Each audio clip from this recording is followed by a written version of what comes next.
책을 읽어주면 아이들의 인지 발달에 도움이 된다는 것은 대부분 잘 알고 계실 겁니다. 그런데 유아기에 책 읽기보다 수학이 인지 발달에 도움이 된다는 연구 결과가 나와 있습니다. 연구진은 책 읽기는 혼자 읽거나 아니면 다른 사람이 읽어주는 것을 듣는 일방적인 학습인데 반해 수학학습을 시킬 때는 아이들한테 이것저것 질문을 해야 하기 때문에 상호작용을 훨씬 더 많이 하고 그 결과 인지 발달에 도움이 된 것으로 추정합니다. 그렇다면 수학학습이어도 학습 지식으로 혼자서 하거나 교구가 있더라도 예 아니오식의 질문만으로 한다면 인지 발달에 도움이 되지 않겠죠. 아이의 생각과 느낌, 의견을 물어보고 활동하는 상호작용을 해야 뇌 발달에 도움이 된다는 것이죠. 유아수학은 제대로 하면 영재성을 발견하게 할 수도 있고 앞서 얘기했듯이 미래의 성공 확률까지 높여줍니다.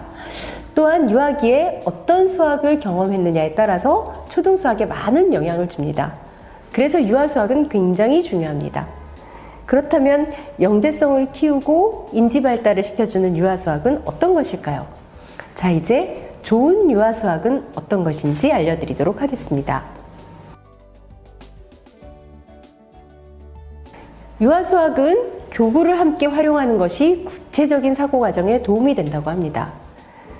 그래서 그냥 활동이나 게임을 함께 하기만 하는 것보다는 활동이나 게임을 하면서 탐구를 하게 하거나 또 활동이나 게임을 하고 난 후에 되돌아보기를 하면서 다시 생각해 보도록 하는 것이 도움이 된다고 합니다. 또한 연산이나 학습지로 연습하기 전에 원리를 이해하는 활동을 먼저 하는 것이 수학적 사고력을 키워줍니다. 즉, 원리를 이해하는 활동을 하고 그 원리를 이용해서 친구들과 게임을 하고 함께 이야기를 나누고 자신이 알게 된 것을 정리하고 표현하고 문제도 푸는 다양한 과정이 수학적 창의성에 도움이 된다고 합니다. 미국 워싱턴 대학교 키스 소여 교수께서 창의력은 어떻게 단련되는가라는 책을 쓰셨는데 거기에 의하면 창의성은 한 가지 과정이 아니라 질문하고 놀고 보고 멍하니 있고 이런 여러 가지 과정을 거쳐서 만들어진다고 합니다. 유아수학을 선택할 때 하나의 주제나 원리에 대해서 얼마나 다양한 활동을 하는지를 가지고 판단해야 합니다. 유아기의 수학적 창의성은 사실 그 어떤 시기보다 중요합니다. 유아수학을 고를 때 첫 번째 고려해야 할 점은 바로 이 지그재그라고 기억하시면 됩니다. 수학적 원리를 제대로 알게 해주는 교구 활동과 의사소통, 게임, 탐구, 문제 접근 이런 것 다양한 방법을 경험하게 하는 유아수학을 선택하셔야 됩니다. 그래야 사고력과 창의성, 영재성이 길러집니다.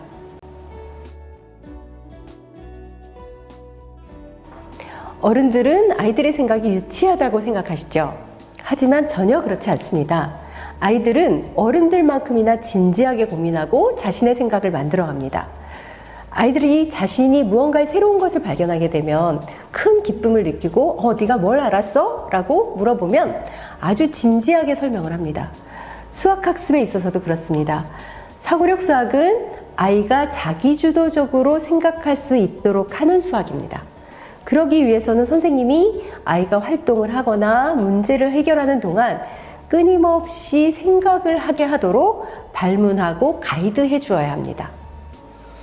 선생님이 수학의 모든 영역에서 높은 수준을 유지하면서 수학 활동을 하도록 가이드하려면 그런 수업을 할 수 있는 컨텐츠와 그런 수업을 할 수 있는 환경 그리고 상호작용할 수 있는 친구들 이 세 가지가 모두 갖추어져야 합니다.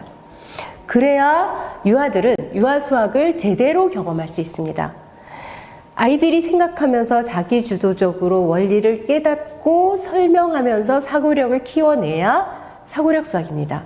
또 그러면서 아이들의 잠재된 영재성이 개발됩니다.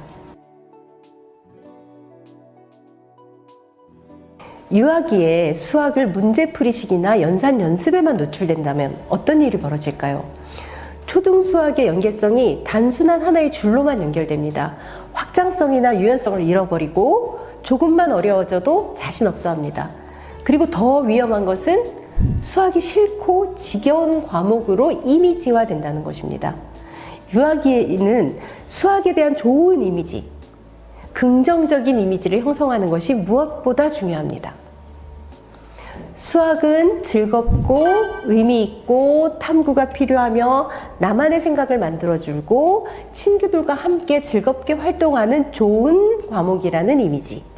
유아수학이 반드시 갖추어야 할 점입니다. 자, 지금까지는 유아수학에 대해서 말씀드렸습니다. 이제 시메스 유아수학 미니메스에 대해서 말씀드리겠습니다. 말씀드렸듯이 좋은 유아수학은 세 가지 요소가 필요합니다. 좋은 교재, 즉 컨텐츠, 좋은 교사, 좋은 환경입니다. 먼저 좋은 컨텐츠란 아이들의 뇌 발달을 도와주는 컨텐츠여야 합니다. 유아기에는 어떤 뇌를 키워줘야 할까요? 이제 전두엽이 발달하려고 준비하고 있는 시기입니다. 아직 종합적인 사고를 하고 있지는 못하지만 단계적인 사고는 가능합니다. 구체물의 도움을 받으면 추상적인 내용을 정확하게 이해하도록 해줍니다. 개념을 정확히 이해하고 있어야 응용도 되고 표현도 되고 창의성도 생깁니다. 개념을 정확하게 이해하지 못한 상태에서는 응용 자체가 될 수가 없습니다. 즉, 개념을 정확히 이해하는 것이 바로 수학학습의 코어입니다. 바람직한 유아수학은 다양한 방법으로 뇌를 자극할 수 있어야 합니다. 다양한 질문을 하고 다른 친구들의 이야기를 듣거나 따라해보고 그런 수학학습이어야 합니다. 그리고 자신이 한 것을 다시 한번 정리해 보도록 하여야 합니다. 그러기 위해서는 그런 모든 것들을 담고 있는 컨텐츠가 있어야 합니다. 교재가 문제 위주로 되어 있거나 문제 푸는 방법 위주의 수업이라면 유아기의 창의적이고 유연한 사고를 오히려 저해하기도 합니다.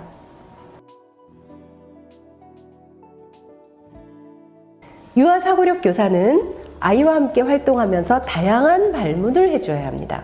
그리고 초등 수학과의 연계성을 가지도록 발문해 주어야 합니다. 전문가가 아니라면 쉽지 않습니다.